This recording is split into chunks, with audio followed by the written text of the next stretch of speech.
ഞാൻ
ഒരുമിച്ച് സവാളയൊക്കെ ഒരുമിച്ച് കഴിക്കുന്ന എനിക്ക് ആ നിങ്ങൾ തരുമോ സവാള? Good morning. Good morning, teacher. Good morning. Morning, Hi, ma'am. teacher.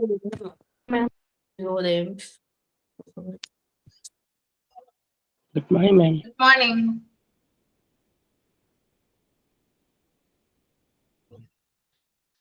Okay. Responsibilities ഒക്കെ വായിച്ചു നോക്കിയോ? Responsibilities.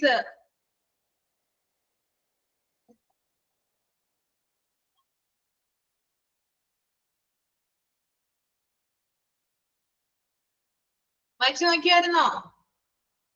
കഴിഞ്ഞ ക്ലാസ്സിൽ എടുത്തതൊക്കെ? എന്താ റിപ്ലൈ ഇല്ലാത്തേ? വായിച്ചു. Okay.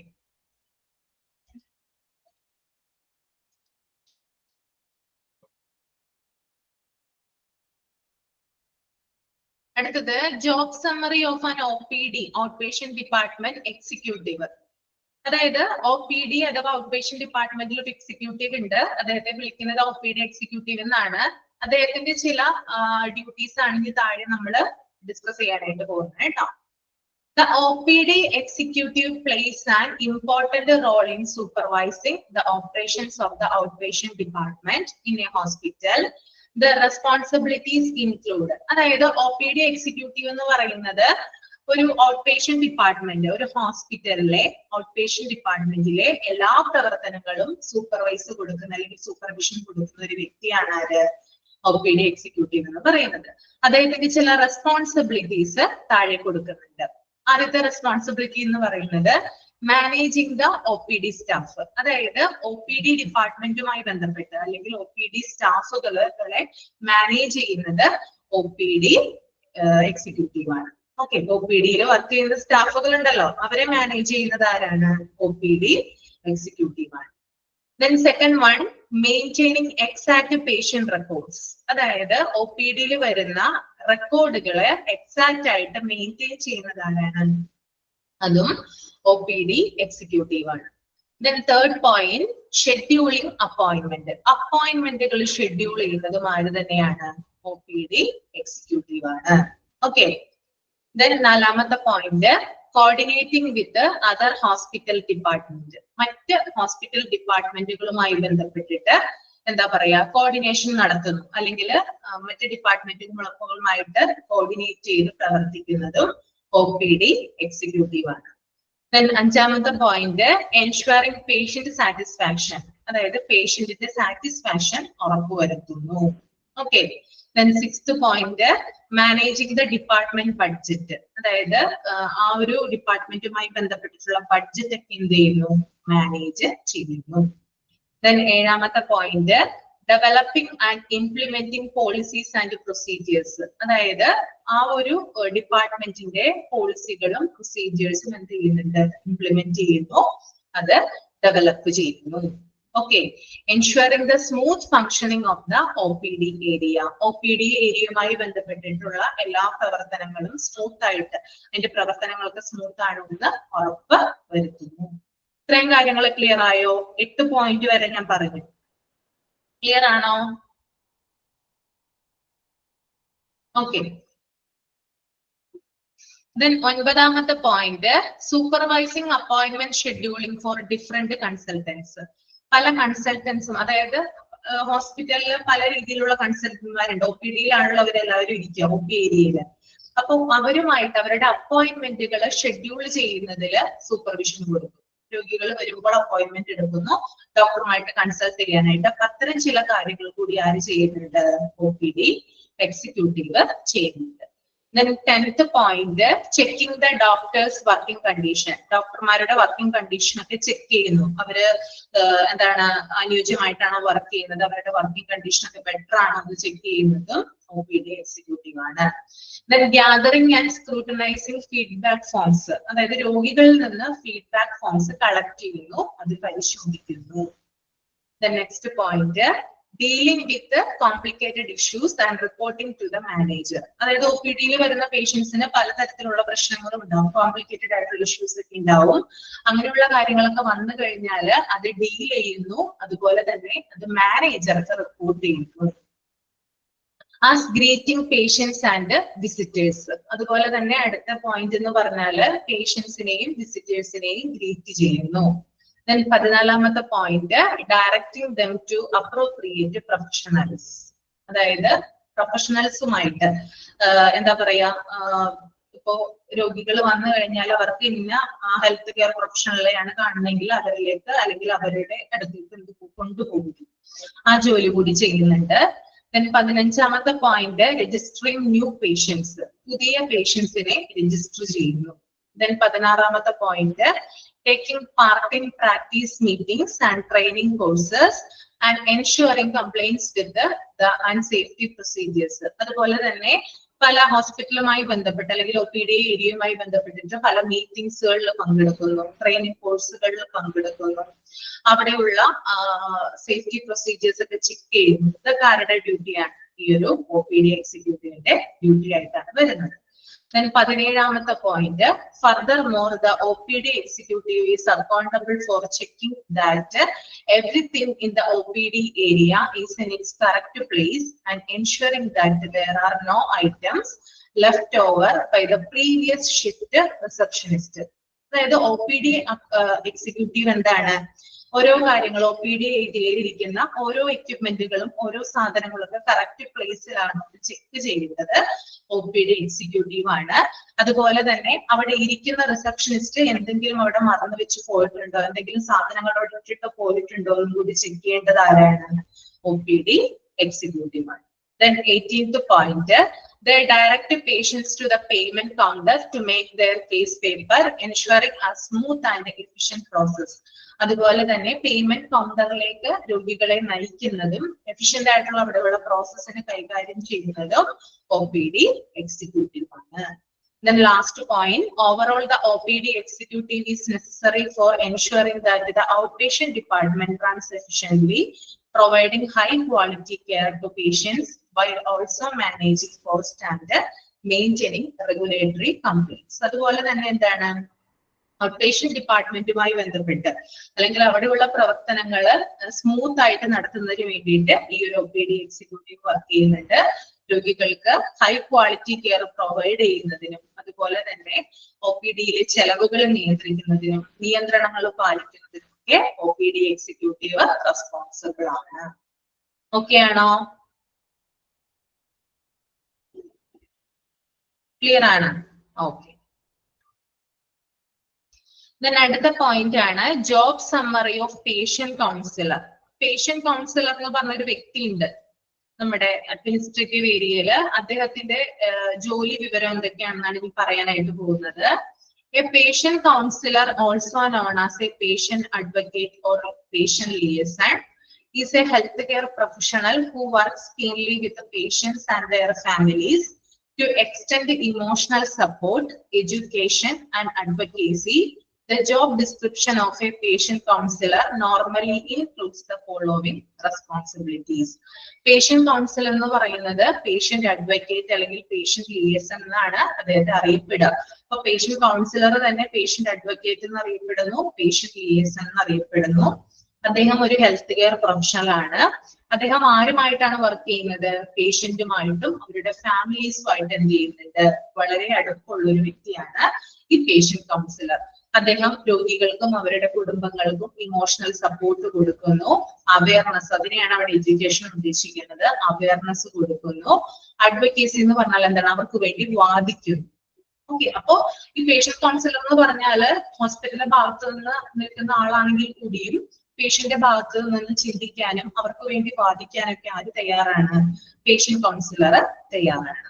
Okay, the job description of a patient counselor normally includes the following responsibilities. താഴെ പറയുന്നതാണ് പേഷ്യന്റ് കൗൺസിലറുടെ റെസ്പോൺസിബിലിറ്റീസ് എന്ന് പറയുന്നത്. First one, providing emotional support. The patient counselor is accountable for providing emotional support to patients and their families, hearing their concerns and helping them deal with their diagnosis or illness. Patient councillor എന്ന് പറയുന്നത് emotional support, അതായത് രോഗികൾക്കും അതുപോലെ തന്നെ അവരുടെ ഫാമിലീസിനും emotional support കൊടുക്കുന്ന ആളാണ്. Hearing there concerns, അയാള് എന്താ പറയാ, രോഗികളുടെ ആശങ്കകൾ എന്ത് ചെയ്യുന്നുണ്ട്? കേൾക്കുന്നുണ്ട്. അതുപോലെ തന്നെ അവരുടെ രോഗനിർണയം, അതുപോലെ തന്നെ അവരുടെ ഇൽനെസ്, അതായത് രോഗത്തിൻ്റെതായിട്ടുള്ള കാര്യങ്ങൾ, ഇതൊക്കെ ഹാൻഡിൽ ചെയ്യുന്നത് പേഷ്യന്റ് കൗൺസിലർ ആണ്. അപ്പൊ ഏതെങ്കിലും ഒരു രോഗി രോഗവുമായിട്ട് വന്നു കഴിഞ്ഞാല്, അല്ലെങ്കിൽ ഗുരുതരമായിട്ടുള്ള രോഗം അദ്ദേഹത്തിന് ഡയഗ്നോസ് ചെയ്തു, അല്ലെങ്കിൽ ഭയങ്കര മാരകമായിട്ടുള്ള അസുഖം ബാധിച്ചാണ് ഹോസ്പിറ്റലിൽ വരുന്നതെങ്കിൽ പേഷ്യന്റ് കൗൺസിലർ കണ്ടുമുട്ടി കഴിഞ്ഞാല് അദ്ദേഹമായിട്ടൊന്ന് സംസാരിച്ചു കഴിഞ്ഞാല് അദ്ദേഹം എന്ത് ചെയ്യുന്നുണ്ട്? അവരുടെ ആശങ്കകൾക്ക് ഒരു സോൾവ് അല്ലെങ്കിൽ പ്രശ്നം പരിഹാരം കൊടുക്കുന്നുണ്ട്, അല്ലെങ്കിൽ അവരുടെ കാര്യങ്ങളൊക്കെ എന്ത് ചെയ്യുന്നുണ്ട്? ഹാൻഡിൽ ചെയ്യുന്നുണ്ട്. ഓക്കെ, ക്ലിയർ ആണോ? ഇത്ര വരെ പറഞ്ഞത് ക്ലിയർ അല്ലേ? Okay. Then രണ്ടാമത്തെ point, educating patients and families. The patient counselor is accountable for educating patients and their families about their diagnosis, treatment option and other sides of their care. Patient counselor എന്താണ്? ഫാമിലീസിന് എന്ത് ചെയ്യാനാണ്? Families, അതായത് അവരുടെ രോഗനിർണയവുമായി ബന്ധപ്പെട്ട് എന്താ പറയാ, അവർക്ക് അവയർനെസ് കൊടുക്കാൻ, അതായത് രോഗികളെ കൂടുതൽ എഡ്യൂക്കേറ്റഡ് ആക്കാനായിട്ട് ഹെൽപ്പ് ചെയ്യുന്ന ആളാണ്. അതുപോലെ തന്നെ രോഗികൾക്ക് ട്രീറ്റ്മെന്റ് ഓപ്ഷൻ പറഞ്ഞു കൊടുക്കാനും, അതുപോലെ തന്നെ രോഗികൾക്ക് എവിടെ നിന്നൊക്കെ കെയർ കിട്ടാം, എവിടെ നിന്നൊക്കെ ട്രീറ്റ്മെന്റ് കിട്ടാം എന്ന് ഉള്ള കാര്യങ്ങളും അവർക്ക് പറഞ്ഞു കൊടുക്കാനും റെസ്പോൺസിബിൾ ആയിട്ടുള്ള വ്യക്തിയാണ്. അപ്പൊ രോഗത്തെക്കുറിച്ച്, ഇപ്പോ ഒരു രോഗത്തെക്കുറിച്ച് അവയർനെസ് ഇല്ലാത്ത രോഗിയോ അല്ലെങ്കിൽ രോഗിയുടെ റിലേറ്റീവ്സോ ആണെങ്കിൽ ആ രോഗത്തെക്കുറിച്ചുള്ള രോഗത്തിന്റെ തീവ്രത, അല്ലെങ്കിൽ ആ രോഗത്തിന് എങ്ങനെയൊക്കെയാണ് എവിടെ പോയാലാണ് ചികിത്സിച്ച് ഭേദമാക്കാൻ കഴിയുന്നത്, ഇങ്ങനെയുള്ള കാര്യങ്ങളൊക്കെ കൂടുതലായിട്ട് ഡീറ്റെയിൽ ആയിട്ട് പറഞ്ഞു കൊടുക്കേണ്ടതും പേഷ്യന്റ് കൗൺസിലറിന്റെ റെസ്പോൺസിബിലിറ്റി ആയിട്ട് വരുന്നതാണ്. Then third point, advocating for patients. The patient counselor is accountable for advocating for patients and their families, helping them navigate the healthcare system and making sure that their needs are met. Patient counselor എന്ന് പറയുന്നത് പേഷ്യൻസുമായിട്ടും ഫാമിലീസുമായിട്ടും എന്താണ്? അവർക്ക് വേണ്ടിയിട്ടും വാദിക്കുന്ന ആളാണ്. ആശുപത്രിയും പേഷ്യന്റും തമ്മിൽ എന്തെങ്കിലും ഒരു ഇഷ്യൂ ഉണ്ടായി കഴിഞ്ഞാല് പേഷ്യന്റെ ഭാഗത്ത് നിന്ന് വാദിക്കുന്ന ഒരു ആളായിട്ടാണ് ഇവിടെ പേഷ്യന്റ് കൗൺസിലർ പെർഫോം ചെയ്യുക. അതുപോലെ തന്നെ അവര് രോഗിയുടെ ആവശ്യങ്ങൾ എന്താണെന്ന് കണ്ടറിഞ്ഞ് അതിനു വേണ്ടിയിട്ടുള്ള കാര്യങ്ങൾ ചെയ്ത് കൊടുക്കുന്നുണ്ട്. നാലാമത്തെ point, providing resources. The patient counselor is accountable for providing patients and their families with the resources and information about support groups, financial assistance, and other services that may be available to them. ഇനി അടുത്തത് എന്താണ് പറയുന്നത്? Patient councillor എന്ന് പറഞ്ഞാല് എന്താ പറയാ, ഫാമിലീസിനും അതുപോലെ പേഷ്യൻസിനും പേഷ്യന്റിന്റെ ഫാമിലീസിനും ആവശ്യമുള്ള റിസോഴ്സുകളും സപ്പോർട്ടുകളും എത്തിച്ചു കൊടുക്കുന്നു. പേഷ്യന്റ് വന്നു, ഒരു സർജറിക്കായിട്ട് പേഷ്യന്റ് അഡ്മിറ്റ് ആയി കഴിഞ്ഞാൽ അവരുടെ അടുത്ത് ആവശ്യത്തിനുള്ള ഫിനാൻഷ്യൽ അസിസ്റ്റൻസ് അല്ലെങ്കിൽ ഫിനാൻസ് ഇല്ലെങ്കിൽ അതിന് വേണ്ടിയിട്ട് ഫിനാൻഷ്യൽ അസിസ്റ്റൻസ് ഒപ്പിച്ചു കൊടുക്കാൻ വേണ്ടിയിട്ട് അവർ പല സംഘടനകളുമായിട്ട് ചർച്ച ചെയ്യുന്നു. ആര്? Patient councillor. അതായത് പേഷ്യൻസിനെ, പാവപ്പെട്ട ദരിദ്രരായിട്ടുള്ള ആളുകളെയൊക്കെ പേഷ്യൻസിനെയൊക്കെ സഹായിക്കുന്ന ധാരാളം സംഘടനകൾ ഹോസ്പിറ്റലിൽ ഉണ്ടാകും. അപ്പൊ അവരുമായിട്ടൊക്കെ ചർച്ച ചെയ്ത് പേഷ്യന്റ് വേണ്ടിയിട്ടുള്ള ധനസഹായം എത്തിച്ചു കൊടുക്കാനായിട്ട് ആരാണ് മുൻകൈയെടുക്കുന്നത്? പേഷ്യന്റ് കൗൺസിലർ ആണ് മുൻകൈയെടുക്കുന്നത്. അപ്പൊ ഇതുപോലെ തന്നെ മറ്റു പല സഹായങ്ങളും, ഇപ്പൊ രോഗിയെ പെട്ടെന്ന് ട്രാൻസ്ഫർ ചെയ്യണം ഒരു ഹോസ്പിറ്റലിലേക്ക്, അതിനുള്ള സൗകര്യങ്ങളില്ല, അതിനുള്ള ക്യാഷ് ഇല്ല എന്നൊക്കെ ആണെങ്കിൽ അത് മറ്റു പല ആളുകളുമായിട്ടൊക്കെ ചർച്ച ചെയ്ത് ആ രോഗിയെ എത്രയും പെട്ടെന്ന് നമുക്ക് കൊണ്ടുപോകാനുള്ള സൗകര്യങ്ങളൊക്കെ ഒരുക്കി കൊടുക്കുന്നു. ഓക്കെ, അഞ്ചാമത്തെ പോയിന്റ് കോർഡിനേറ്റിംഗ് കെയർ ആണ്. The patient counselor is accountable for organizing care between healthcare providers and ensuring that the patients receive the essential services and treatments.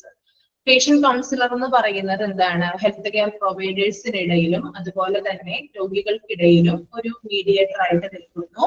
അതുപോലെ തന്നെ അവർക്ക് വേണ്ടിയിട്ടുള്ള എസെൻഷ്യൽ സർവീസസും ട്രീറ്റ്മെന്റ്സും ഒക്കെ എത്തിച്ചു കൊടുക്കുന്നതും പേഷ്യന്റ് കൗൺസിലറാണ്. അപ്പൊ മറ്റു പല ആളുകളുമായിട്ട് കോർഡിനേറ്റ് ചെയ്തിട്ട് പേഷ്യന്റിനെ എന്താണ് ഏറ്റവും ആവശ്യമുള്ള കെയർ എത്തിച്ചു കൊടുക്കുന്നതും ഈ ഒരു പേഷ്യന്റ് കൗൺസിലറാണ്. ഇനി അടുത്തൊരു പോയിന്റ് ആണ് developing care plans. The patient counselor is accountable for developing care plans for patients, which include identifying their requirements and goals and working with the healthcare providers to make sure that these needs are met.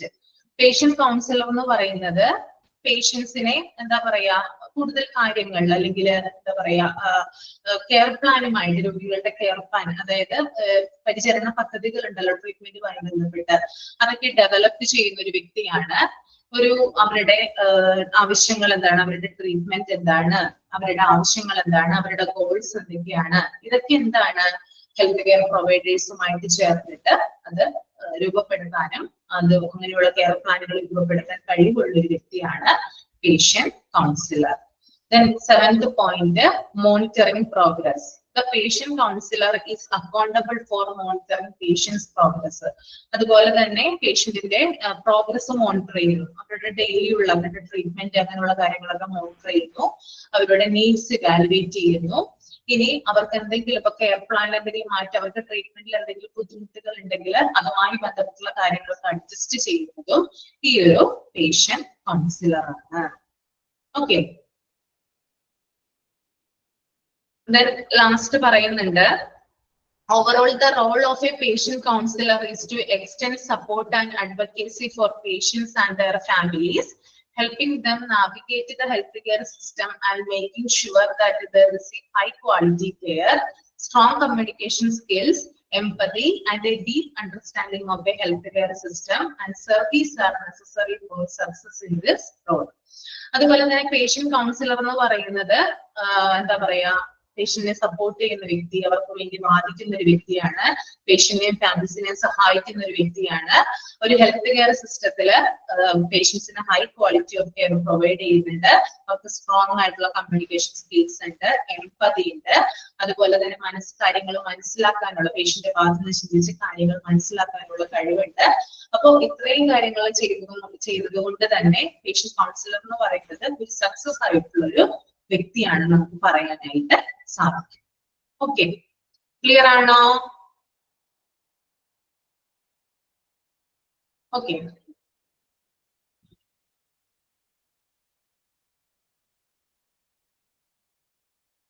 അടുത്തത് basic skills required for non clinical jobs. Non-clinical staff in hospitals need a range of skills to effectively do their roles. Some key skills for non-clinical staff in hospitals consist of, അതായത് non clinical സ്റ്റാഫുകൾക്ക് ചില wide range of skills ഉണ്ട്. അതായത് ചില തരം കഴിവുകൾ അവർക്ക് കാണാനായിട്ട് അവരുടെ ജോലിയിൽ കാണാനായിട്ട് സാധിക്കും. അപ്പൊ നോൺ ക്ലിനിക്കൽ സ്റ്റാഫുകളുടെ പ്രധാനപ്പെട്ട സ്കില്ലുകൾ എന്തൊക്കെയാണെന്നാണ് കാര്യം പറയാനായിട്ട് പോകുന്നത് കേട്ടോ. ഫസ്റ്റ് വൺ എന്ന് പറയുന്നത് communication സ്കില്ലാണ്. Strong communication skills are necessary for non-clinical staff to effectively interact with the patients, visitors and other staff members, they should be able to communicate clearly and empathetically, both verbally and in writing. അതായത് strong ആയിട്ടുള്ള communication skills ആർക്കുണ്ട്? ഈ ഒരു patient അല്ല ഈ ഒരു non clinical സ്റ്റാഫുകൾക്ക് ഉണ്ട്. അവര് രോഗികളുമായിട്ട് interact ചെയ്യുന്നു, വിസിറ്റേഴ്സുമായിട്ട് ഇന്ററാക്ട് ചെയ്യുന്നു, മറ്റ് സ്റ്റാഫ് അംഗങ്ങളുമായിട്ടൊക്കെ എന്ത് ചെയ്യുന്നുണ്ട്? ഇന്ററാക്ട് ചെയ്യുന്നുണ്ട്. അപ്പോ അവർക്ക് എന്താണ്? വാക്കാലും അതുപോലെ തന്നെ റൈറ്റിംഗ് മെത്തേഡിലൂടെയും ആളുകളുമായിട്ട് കമ്മ്യൂണിക്കേറ്റ് ചെയ്യാനുള്ള ഒരു കഴിവ് കൂടി കാണിക്കുന്നുണ്ട്. ഓക്കെ, ദെൻ രണ്ടാമത്തെ പോയിന്റ് കസ്റ്റമർ സർവീസ് സ്കില്ലാണ് കേട്ടോ. Non-clinical staff often act as the first point of contact for patients and visitors. They should maintain excellent customer service skills, which include the ability to be calm and composed in difficult situations, handle inquiries and complaints, and provide a positive and welcoming environment. Non-clinical സ്റ്റാഫുകൾ എന്ന് പറയുന്നത് വിസിറ്റേഴ്സുമായിട്ട് ഇടപഴകുന്ന first point of contact ആണ്. അവർക്ക് excellent ആയിട്ടുള്ള customer service skill ഉണ്ട്. അതുപോലെ തന്നെ ഡിഫിക്കൽട്ട് ആയിട്ടുള്ള സിറ്റുവേഷൻസിൽ അവർക്ക് പെരുമാറാനായിട്ട് അറിയാം. അതുപോലെ തന്നെ ധാരാളം എൻക്വയറീസും കംപ്ലൈന്റ്സും അവർ ഹാൻഡിൽ ചെയ്യുന്നുണ്ട്. ഒരു പോസിറ്റീവ് ആയിട്ടുള്ള വെൽക്കമിങ് എൻവയൺമെന്റ് അവര് പ്രൊവൈഡ് ചെയ്യുന്നുണ്ട്. Then third point, organizational skill. Hospitals are fast-paced environments with a lot of tasks and responsibilities. Non-clinical staff should have strong organization skills to manage their workload, prioritize tasks, and meet deadlines. അതുപോലെ തന്നെ എന്താണ്? Hospital എന്ന് പറയുന്നത് ഒരു fast faced ആയിട്ടുള്ള ഒരു environment ആണ്. അതുകൊണ്ട് തന്നെ ധാരാളം റെസ്പോൺസിബിലിറ്റീസ് അവർക്ക് ഉണ്ടാകും. നോൺ ക്ലിനിക്കൽ സ്റ്റാഫ് എന്ന് പറയുന്നത് അവർക്ക് സ്ട്രോങ് ആയിട്ടുള്ള ഓർഗനൈസേഷൻ സ്കിൽസ് ആണുള്ളത്. അവരവരുടെ വർക്കിലോട്ട് മാനേജ് ചെയ്യുന്നു, ടാസ്കുകൾ പ്രയോറിറ്റൈസ് ചെയ്യുന്നു, അവരുടെ ഡെഡ് ലൈൻസ് കംപ്ലീറ്റ് ചെയ്യുന്നു. Okay, then fourth point, technology skills. Proficiency in using different computer application, electronic health record system, and other healthcare technology is vital for non-clinical staff. They should be comfortable with the technology and willing to learn new system as required.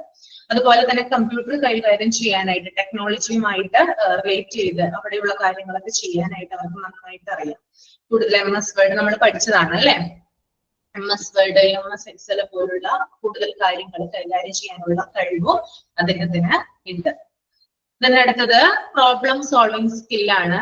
Non clinical staff may face various challenges and problems while executing their duties.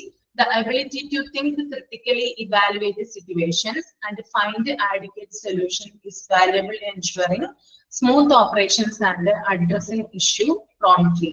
Non-clinical staff എന്ന് പറഞ്ഞാല് various ആയിട്ടുള്ള ചാലഞ്ചസും problems ഒക്കെ face ചെയ്യുന്ന ഒരു വ്യക്തിയാണ്. അവർക്ക് critical ആയിട്ട് think ചെയ്യാൻ അറിയാം. ഓരോ അതായത് ക്രിട്ടിക്കൽ ആയിട്ടുള്ള സിറ്റുവേഷൻസിൽ എങ്ങനെയാണ് പെരുമാറേണ്ടത്, എങ്ങനെയാണ് പേഷ്യൻസിനെ ഹാൻഡിൽ ചെയ്യേണ്ടത് എന്നൊക്കെ നന്നായിട്ട് അറിയാം. അതുപോലെ തന്നെ ആ ഒരു അവരുടെ ഒരു ഏരിയയുമായി ബന്ധപ്പെട്ടുള്ള എല്ലാ പ്രവർത്തനങ്ങളും ചെയ്യാനായിട്ടും ഈ ഒരു വ്യക്തിക്ക് അറിയാനായിട്ട് സാധിക്കും. Confidentiality and ethics. Non-clinical staff often have to enter into sensitive, positive patient information. It is necessary for them to understand and stick to confidentiality and ethical standards, keeping patients' privacy and protecting confidential data. അതുപോലെ തന്നെ non clinical സ്റ്റാഫുകളുടെ മറ്റൊരു പ്രത്യേകതയാണ് അവരുടെ എന്താ പറയാ patient information confidential ആയിട്ട് സൂക്ഷിക്കുന്നത്. അപ്പൊ അവർക്കറിയാം എത്രത്തോളം പേഷ്യന്റ് മെഡിക്കൽ റെക്കോർഡ് കോൺഫിഡൻഷ്യൽ ആയിട്ട് സൂക്ഷിക്കണം എന്ന് അവർക്ക് എത്രത്തോളം അറിയാം. അതിനുള്ള കാര്യങ്ങൾ കൂടി ആര് ചെയ്യുന്നുണ്ട്? ഈ ഒരു നോൺ ക്ലിനിക്കൽ സ്റ്റാഫുകൾ ചെയ്യുന്നുണ്ട്. ഏഴാമത്തെ point team work and collaboration. Hospitals are interdisciplinary settings that need collaboration among various departments and staff members. Non-clinical staff should be able to work in an effective manner as a part of a team, communicate and coordinate with colleagues, and donate a positive work environment. അതായത് പല ഡിപ്പാർട്ട്മെന്റുകളുമായുള്ള അല്ലെങ്കിൽ പല ഡിപ്പാർട്ട്മെന്റ്സുമായിട്ടും ഡിപ്പാർട്ട്മെന്റിലെ പല staff മെമ്പേഴ്സുമായിട്ടും എന്ത് ചെയ്യുന്നുണ്ട്? പല രീതിയിൽ coordinate ചെയ്ത് പ്രവർത്തിക്കുന്നുണ്ട്. അതാണ് ടീം വർക്ക് ആൻഡ് കൊളാബറേഷൻ എന്നുകൊണ്ട് ഇവിടെ ഉദ്ദേശിക്കുന്നത്. Eighth one, adaptability ആണ്. The healthcare industry is continually evolving and non-clinical staff should be adjustable to changes in procedures, policies and technology. They should be open to learning new skills and approaches to remain updated in their roles. അതായത് continuous ആയിട്ട് പേഷ്യൻസിനൊക്കെ evaluate ചെയ്യുന്നതിലൂടെ അല്ലെങ്കിൽ അവരുടെ പ്രൊസീജിയേഴ്സും policies ഒക്കെ അറിയുന്നതിലൂടെ technology ഒക്കെ അറിയുന്നതിലൂടെ ഈ സ്റ്റാഫുകൾക്ക് new സ്കില്ലുകളും അതുപോലെ തന്നെ ന്യൂ അപ്രോച്ചസും ഒക്കെ ഇട്ടാണ് കൂടുതൽ കണക്ട് ചെയ്യാനായിട്ട് സാധിക്കും. ധാരാളം കാര്യങ്ങൾ ഇവർ പുതിയതായിട്ട് ഇവർ പഠിച്ചെടുക്കുന്നുണ്ട്. എന്തിനോടും അഡാപ്റ്റ് ചെയ്യാനുള്ള ഒരു കഴിവ് നോൺ ക്ലിനിക്കൽ സ്റ്റാഫുകൾക്ക് ഉണ്ടെന്ന് തന്നെ നമുക്ക് പറയാനായിട്ട് സാധിക്കും. Then 9th one, empathy and compassion.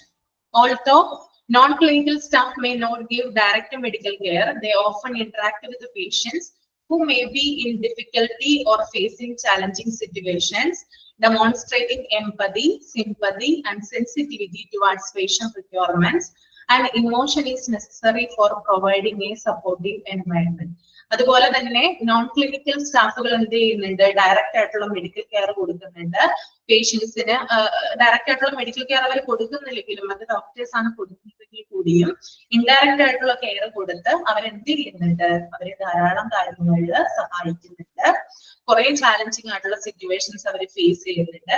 അവരുടെ പ്രധാനപ്പെട്ട സ്കില്ലുകൾ എംപതി, അതുപോലെ സിംപതി, സെൻസിറ്റിവിറ്റി, ഇതൊക്കെ എന്താണ് പ്രധാനപ്പെട്ട സ്കില്ലുകളായിട്ട് നമുക്ക് പറയാനായിട്ട് സാധിക്കും. അതൊക്കെ ഒന്ന് അണ്ടർലൈൻ ചെയ്യാം കേട്ടോ. എംപതി, സിംപതി, സെൻസിറ്റിവിറ്റി അതൊക്കെ ഒന്ന് അണ്ടർലൈൻ ചെയ്ത് പോവുക. Then last one, cultural competence. Hospitals serve diverse patient populations with different cultural backgrounds. Non-clinical staff should possess cultural competence, understanding and respecting various cultural practices, beliefs and values to give inclusive and patient-centered care. അതായത് പലതരത്തിലുള്ള ആളുകളാണ് ഹോസ്പിറ്റലിൽ വരുന്നത്, പലതരത്തിലുള്ള cultural background ഉള്ളവര്. അവരുടെ കൾച്ചറലായിട്ട് അവർ വിശ്വസിക്കുന്ന ധാരാളം കാര്യങ്ങളുണ്ട്. മതപരമായിട്ടും അതുപോലെ ജാതിപരമായിട്ടും ഒക്കെ കുറെ ആളുകൾ പേഷ്യൻസ് അവരുടേതായിട്ടുള്ള വാല്യൂസിനൊക്കെ ഇമ്പോർട്ടന്റ് കൊടുക്കുന്നുണ്ട്. അപ്പൊ ഒരു ഹോസ്പിറ്റലിൽ അവർ വന്നു കഴിയുമ്പോൾ അവർ അവരുടേതായിട്ടുള്ള കൾച്ചറൽ വാല്യൂസിന് ഇമ്പോർട്ടന്റ് കൊടുക്കുന്നുണ്ട്. അപ്പോൾ ഈ പേഷ്യന്റ്, ഈ ഒരു നോൺ ക്ലിനിക്കൽ സ്റ്റാഫ് എന്ത് ചെയ്യും, അവരുടെ രീതിയിൽ നിന്ന് ചിന്തിച്ച് അവർക്ക് വേണ്ടിയിട്ടുള്ള കാര്യങ്ങൾ, അവരെന്താണ് വിശ്വസിക്കുന്നത് അത് അതേപടി തന്നെ അവരങ്ങനെ തന്നെ സ്വീകരിച്ച് പ്രോബ്ലം സോൾവിംഗ് ആയിട്ടുള്ള കാര്യങ്ങളൊക്കെ ചെയ്തു കൊടുക്കാനും ഇവര് ശ്രമിക്കുന്നുണ്ട്. ഒരു പേഷ്യന്റിന്റെയും കൾച്ചറൽ പ്രാക്ടീസിനോ അല്ലെങ്കിൽ അവരുടെ ബിലീഫ്സിനോ അല്ലെങ്കിൽ അവരുടെ വാല്യൂസിനോ എതിരായിട്ടൊന്നുമല്ല ഇവിടെ ഇവര് പ്രവർത്തിക്കും. ഓക്കെ, കൺക്ലൂഷൻ ആയിട്ട് വരുന്നത്, there are just some of the skills that a non-clinical staff in hospital should possess to contribute to the efficient functioning of the healthcare facility and provide excellent support to patients and clinical staff. അതുപോലെ തന്നെ non clinical staff എന്ന് പറയുന്നത് ഒരു ധാരാളം health care ഫെസിലിറ്റിയിൽ excellent ആയിട്ടുള്ള support കൊടുക്കുന്നുണ്ട് പേഷ്യൻസിനും ഡോക്ടേഴ്സിനും അതുപോലെ തന്നെ മറ്റ് സ്റ്റാഫുകളുമായിട്ടൊക്കെ കോർഡിനേറ്റ് ചെയ്ത് എഫക്റ്റീവ് ആയിട്ടുള്ള ഒരു ഫംഗ്ഷനിങ് അവരെ പ്രൊവൈഡ് ചെയ്യും. ഓക്കെ, ക്ലിയർ ആണോ ഇത്രയും കാര്യങ്ങൾ പറഞ്ഞത്? ഓക്കെ, ഇതിനകത്ത് ഇമ്പോർട്ടന്റ് ആയിട്ടുള്ള പോയിന്റ്സ് എന്ന് പറയുന്നത് നോൺ ക്ലിനിക്കൽ സ്റ്റാഫുകളുടെ സ്കില്ലുകൾ ചോദിക്കാം, അതൊന്ന് ടിക്ക് ചെയ്ത് വെക്കുക കേട്ടോ.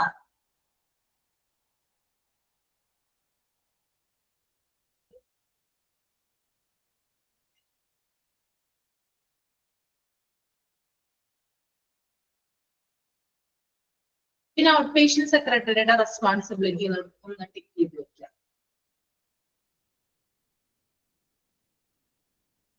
ഒരു സെക്കൻഡ് കേട്ടോ, ഞാനൊന്ന് ഓഫ് ചെയ്യുവാണേ. പോരാ,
എന്തെങ്കിലും ഡൗട്ട് ഉണ്ടോ? ഞാൻ മൈക്ക് ഓൺ ചെയ്യാട്ടോ.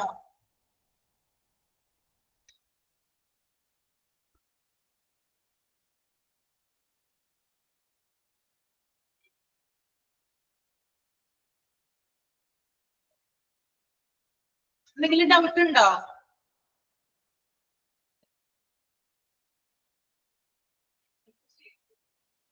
ആരും ഒന്നും മിണ്ടുന്നില്ലല്ലോ. ഡൗട്ട് ഒന്നും ഇല്ലേ?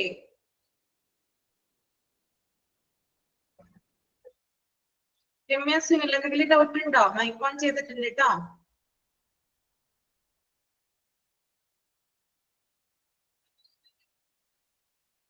ഒട്ടുന്നില്ല മാം. ഇല്ല. അപ്പൊ നന്നായിട്ടൊക്കെ പഠിക്കുക കേട്ടോ. നന്നായിട്ട് പരീക്ഷ എഴുതുക, നന്നായിട്ട് പഠിക്കുക.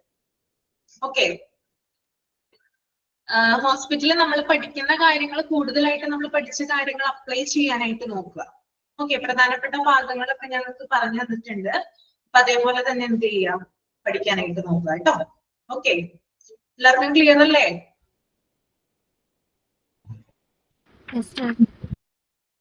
ഓക്കെ. എന്നാ വൈൻഡപ്പ് ചെയ്തോട്ടെ.